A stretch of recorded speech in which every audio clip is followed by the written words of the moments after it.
Wishes cost everything. Everything costs souls. It's feeding on us. Wishmaster of the Boardwalk, in theaters now. A New York City borough with 500,000 residents just took the first legislative steps towards full secession. Staten Island lawmakers introduced a bill and read a symbolic independence declaration in response to the election of Mayor Zohran Mamdani, a self-described democratic socialist. I mean, you know what that means, right? Communist. It's just code. And then Mamdani shocked everyone by requesting a meeting with President Trump. And Trump confirmed it's happening at the Oval Office, but the deeper you dig into Mamdani's endorsements and inner circle, the more alarming the story becomes. Now, if Staten Island succeeds, it becomes the second largest city in New York State overnight. Now, this is not a symbolic protest. This is State Senator Andrew Lanza and Assemblyman Sam Pirozzolo introducing real legislation with real consequences. 2/3 of Staten Island voted for Trump in 2024. And they're watching Mamdani promise free healthcare, free housing, and a budget that doesn't add up. But the real concern is who Mamdani is surrounding himself with. He endorsed Aber Kawas, whose father was deported as an undocumented terrorist and who blamed America for 9/11. Videos show his interns describing his election as part of a jihad. An imam in his orbit proclaimed Islam will enter every house in New York. Staten Island residents are saying they will not be dragged into a People's Republic experiment. Now, before we continue, I want to speak directly to you, the people who make this show possible. This time of year, we reflect on how grateful we are for this community. None of this happens without your encouragement, your comments, and your support. And if you'd like to help us keep fighting and telling the truth the way only independent media can, we'd appreciate your support this holiday season at nnn.is/give. You'll see it on your screen. You'll see a link below. If you can't donate, share the video with somebody who needs to hear it. Text it to a friend. Post it in a Facebook group. The shares make a massive difference. We're thankful for you. We see you. We could not do this without you. Now, here's the twist that has everybody confused. Mamdani spent his campaign promising to Trump-proof New York City. He called Trump a threat to democracy. Then days after winning, he's requesting a sit-down with President to discuss affordability and safety. And actually, Trump confirmed the meeting for November 21st in the Oval Office. Press Secretary Caroline Leavitt called Mamdani a communist on camera, saying it's telling that the Democrat Party elected a communist as the mayor of the largest city in the country. The ideological gap has never been wider, and Staten Island is watching this unfold in real time. Let's go now to the press secretary in the White House press briefing just a few hours ago. Speaks volumes that tomorrow, I will just add, it speaks volumes that tomorrow we have a communist coming to the White House, because that's who the Democrat Party elected as the mayor of the largest city in the country. I think it's very telling, but I also think it speaks to the fact that President Trump is willing to meet with anyone and talk to anyone and to try to do what's right on behalf of the American people, whether they live in blue states or red states or blue cities, in a city that's becoming much more left than I think this president ever anticipated in his many years of living in New York himself. I think I will just add. It is now confirmed. President Trump making this post on Truth Social, 8:29 p.m. Eastern Time on the 19th. Communist Mayor of New York City, Zohran Mamdani, has asked for a meeting. We've agreed that this meeting will take place in the Oval Office Friday, November 21st. Now confirmed. Here's the official post from the President of the United States. Chief Nerd posting Zohran Mamdani on his upcoming meeting with Trump. What does he expect to get out of it? If you set a meeting up, it's a lot, right? To celebrate, but also take in the moment, and you're being pushed to have these meetings. One of them is with President Trump.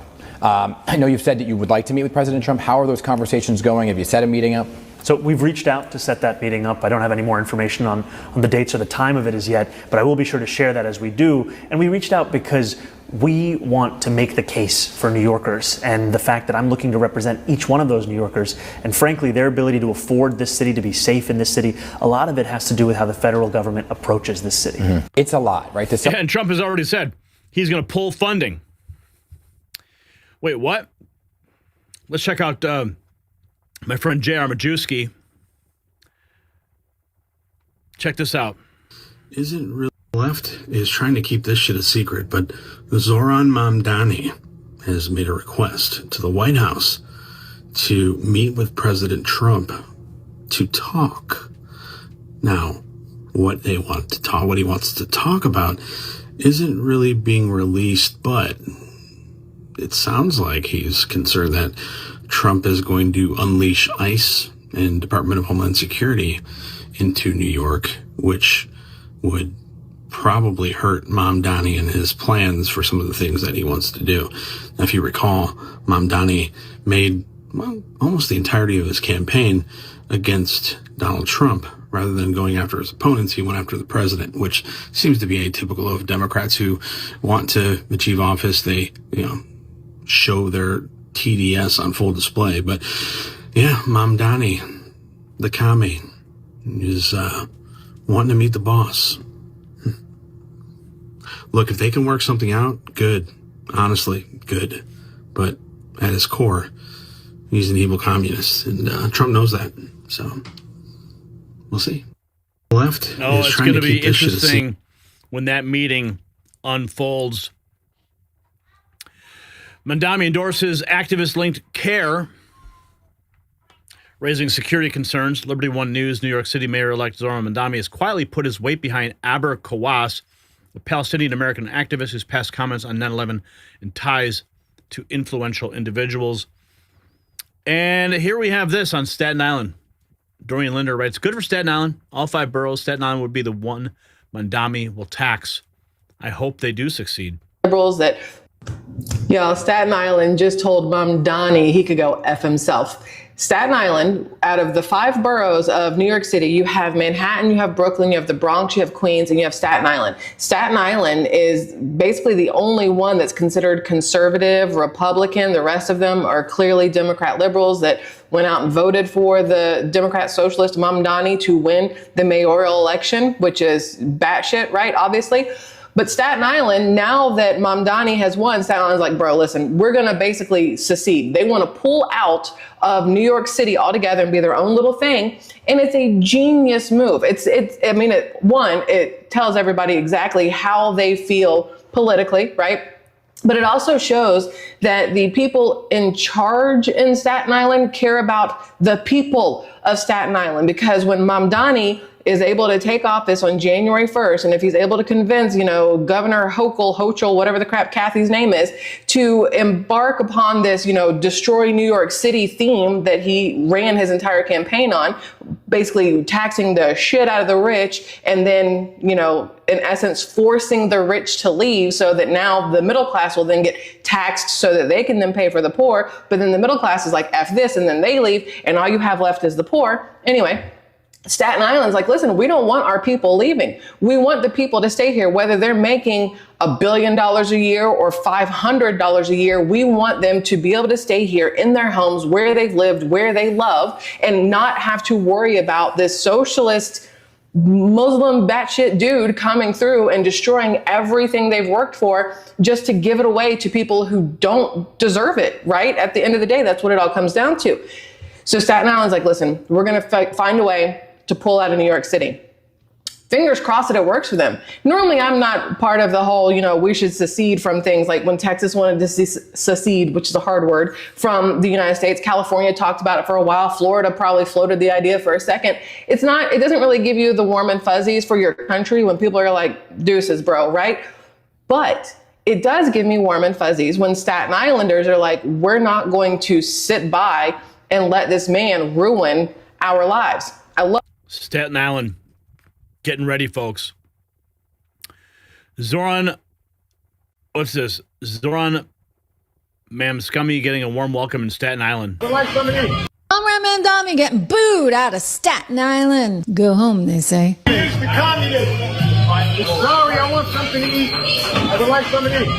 You are not welcome to this island. Hey, Mr. Mamdani, can I talk to you? This is my island. No, it's not. You're not welcome here. You hate this country. You hate this island. Get shot full of Tom Holman. Don't go home. And by that, they don't mean New York City. Zohran Mamdani getting booed out of Staten Island. A brief look at what's next because Staten Island voters are all in. 1,000 residents. So what would this independence ultimately mean? Well, with approximately 500,000 residents, Staten Island would instantly become the second largest city in New York State. It would basically be the size of Baltimore. It'd be bigger than Miami, Tampa, Oakland, Cleveland. It would need to create its own police force, its own fire department, its own education system. But don't think that that would necessarily cost taxpayers more. Multiple economic analyses have found that Staten Island secession would actually provide budget relief for them. Staten Islanders already contribute more in taxes than they receive in services. So they've essentially been subsidizing the other boroughs for decades. That would all come to an end with independence. So from this point forward, the process is more or less pretty straightforward. Grassroots support is already there. It's already been built, with rallies drawing tons of Staten Islanders signing petitions. Next comes the feasibility study and economic analysis. Then they'll probably have a non-binding referendum that would let Staten Island voters have their say. And finally, the state legislature, would need to approve a new city charter, and crucially, Governor Hochul and the legislature would have to sign off on that. And there is a wild card here. President Trump has already threatened to cut federal funding to New York City under Mamdani's leadership. A federal government supportive of Staten Island's independence could tip the scales dramatically in all of this. If Staten Island succeeds in this secession, it would set a precedent that could ripple across America. Again, the key here is that scaled secession, or de-annexation as it's called, is already happening. But with Staten Island going independent, conservative enclaves trapped in progressive-run cities across the nation would have a roadmap. The balance of power in urban America could fundamentally shift. In the meantime, Staten Island's message is clear. They refuse to subsidize socialism. They refuse to be silenced. And they're ready to become America's next great city. One that actually... Oh, you believe that? The ripple effect across America. How many other states could use that roadmap? How many other cities? Oh, wow. Think about Illinois, right? Staten Island is preparing to declare independence from New York City. Here's Tim Pool. Tax base. Staten Island is preparing to declare independence from New York City, and you gotta love it. The election of Zohran Mamdani is so divisive. People have been fleeing the city already. The tax base is being threatened. His plans make no sense, and Mamdani doesn't have the authority as mayor to do 90% of what he promised he would do. The only thing he can do is fire the police commissioner. He can't make buses free. Now, we've got Staten Island filing legislation to separate themselves from New York City to become their own city because, well, they call it the forgotten borough. Staten Island is largely conservative. They do not want to be a part of Mamdani's garbage and be taxed to pay people they don't think deserve that money. So they want to leave now. Could you imagine if they lose Staten Island? The amount of money they would lose, and they don't give it to Staten Island, it's going to be massive, and the backlash will be intense. I love seeing these polls from Democrats where they're all complaining about taxes being too high and then voting for people who keep saying raise taxes. This is where we are, unfortunately. So, baby, let's go. The New York Post reporting, let our people go. Zohran Mamdani victory spurs Staten Island polls to renew bid to pull out of New York City. And don't worry, there's more. New York and New Jersey lose hundreds of billions in resident income. as Americans flee to low-tax states. Right now, New Jersey has the highest corporate tax rate. Mamdani wants New York to become the highest corporate tax rate. So all the companies just leave, you can tax nobody, and that spells the end of your city. Well, here we go, ladies and gentlemen, from the New York Post. Let the rebellion begin. Leaders of New York City's forgotten borough and most conservative enclave are reintroducing stalled legislation for Staten Island to secede from what they fear will become the People's Republic of Mamdani. The Democratic Socialists could not be further out of sync with the values of communities like Staten Island, on Staten Island. And I'd argue that this time around, Democrats won't want to stop the borough secession because it would make it even less likely New York City ever elects a Republican mayor again, said State Senator Andrew Lanza, who told the Post he plans to put the foot to the pedal on the planet in January. I have warned of this. This is the geographic hyperpolarization I've talked about. Oh, it's about to happen, dude. What they did when they elected that guy is just unleashed a freaking whirlwind. Mayor-elect Mamdani endorsing Aber Kawas, a young activist with ties critics call deeply alarming. Her father deported as an undocumented terrorist. But I voted for Mamdani, right? Of course. Here's Aber Kawas saying 9/11 was America's fault because our system of capitalism, racism, white supremacy. And finding that, the system of capitalism and racism and white supremacy, etc., and Islamophobia have all been used, to colonize lands, right, to take resources from other people. And so this is like a long trajectory, and we're just seeing the manifestations of that continuation, right, with 9/11. And so a lot of times when people are asking us to respond about, attack, right, if you look back, historically, right, a lot of us come from lands that were colonized, lands where wars are being waged, right, and a lot of times because of U.S. policy or the policies in Europe. And so I find that we can connect over that, but then also that the idea that we have to apologize for a terror attack that a couple of people did, and then there is no apologies or reparations for genocides and for slavery, etc., is something that I kind of find reprehensible. Yeah, she just got Mamdani's endorsement. Of course she did. Alex Jones, Zohran Mamdani's interns explained electing him as part of a jihad holy war. It's about, I think it's time for Muslims to start to say, all right, so what? Do what you want. I'm gonna do what I gotta do, because it's about time to do that. And I know everybody has their own families and has an education and everything. It's just a question. We don't want to get doxxed, and we don't want to get suspended, and we don't want to get arrested. How gangsta are you? That's just my question. How much are you willing to do it? And I know everyone has their own risk levels, but at the end of the day, that's a question to ask ourselves. How committed am I to this? To what extent of my personal material gains am I willing to sacrifice for this bigger noble cause? So know this, that Islam will enter every house. Every house. Don't worry about the Islamophobes. They can yap all they want. Their children will be Muslim. So Islam will enter every house. What's the question? Are me and you going to be a part of it? Are we going to take that become that sabab, that means, so that Allah puts all of that in your hisab? So you can be a part of this great victory that's coming. And wallahi, it's coming. It's coming in every house, in every country. Today here in Australia, subhanAllah, I'm sitting here in a masjid that we have people all the way out past the second place. Look at this. Who could have imagined these many Muslims in Australia? And it's not going to stop. You can stop immigration, you can stop whatever, you can do Muslim bans. Wallahi, it's not stopping. Because the Prophet ﷺ said it will enter every house. By the way, hit pause on this punk. Alex Jones, hit pause on this punk. Yeah. That's the plan. Mamdani is the tip of their spear. One of the most insane things ever heard a politician say. Zohran Mamdani declares that New York is a city of international law. Last time I checked, I was pretty sure New York is an American city under U.S. law. looking to up. You said you would arrest Benjamin Netanyahu based on the 2024 International Court Arrest Warrant. Next UN General Assembly, as mayor, would you do that?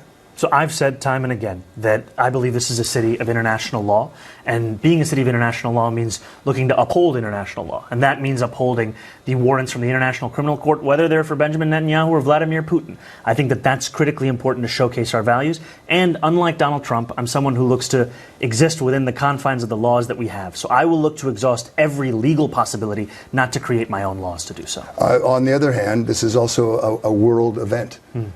Does that not count a little bit? Well, I think we are a global city, but I also think what New Yorkers are looking for is consistency in the way in which we talk about our values and follow through on them. And that's why I think these warrants from the International Criminal Court, they are worth fully exploring every legal possibility to actually follow through on. You said what are you going to do? NYPD is going to storm the United Nations and arrest Netanyahu mid-speech? Good luck with that, buddy. A desperate Zohran Mamdani stuns supporters by staging things can't actually be free, begging for even more money to fund his transition after $1 million has been raised. Every communist is a professional swindler. New Yorkers got scammed. He's asking for even more money now. We have a lot. It's been 2 weeks since we won the election. We've been pretty busy. Rejects the Democratic Socialist Zohran Mamdani. Too often, this is a time of just celebration as opposed to preparation. We want to make it both. A lot of these things are new, but one of them is pretty old, fundraising. But why are we fundraising? Well, we have less than 50 days until we take office, and we have a lot to do. We have to So why can't you just take people's money? Like, isn't that what communists do? Zohran Mamdani plans to use $65 million to change children's genders. And one of the things that we've said, beyond saying that we're going to make this a sanctuary city for LGBTQIA plus New Yorkers, beyond saying that we're going to establish an office of LGBTQIA plus affairs, is also that we're going to provide $65 million in funding for gender-affirming care, the same amount of funding that the federal government threatened to pull out from local providers for that kind of work. And in this moment especially, if we want to fight the Trump administration, we have to do so by fully funding our own services, taxing the wealthiest New Yorkers and corporations here. And one of the things that taxing the wealthiest New Yorkers and corporations. And that's why they're all going to flee. Meanwhile, this guy's raised over $1 million for his transition and then begs supporters for more money after admitting things can't actually be free. Every communist is a professional swindler, and New Yorkers just got scammed. Meanwhile, reports surfacing, Mamdani plans to allocate, as you saw, $65 million to gender transition services. And then another Mamdani-backed candidate declaring New York City, you saw him say it there, a city of international law. This is the full radical agenda unfolding, and Staten Island is done waiting. Now, this is what happens when ideology collides with reality. Staten Island is voting overwhelmingly for President Trump. They value law and order, fiscal responsibility, and American sovereignty. Mamdani presents the opposite. A communist vision funded by promises that collapse under scrutiny, backed by activists with troubling ties, and powered by rhetoric that rejects the very foundations of the country. The secession movement is not a tantrum. It's a legitimate response to a city government that no longer represents 500,000 people. If the state legislature takes this seriously, New York City, as we know it, could fracture permanently. And the Trump meeting will be fascinating to witness. Either Mamdani compromises his entire platform or he uses it as a photo op and changes nothing. My question for you, do you think Staten Island should be allowed to secede from New York City? Yes or no? Drop your answer below. Let's have a conversation. And check out the merch shop in our description. And if you value this report, hit subscribe.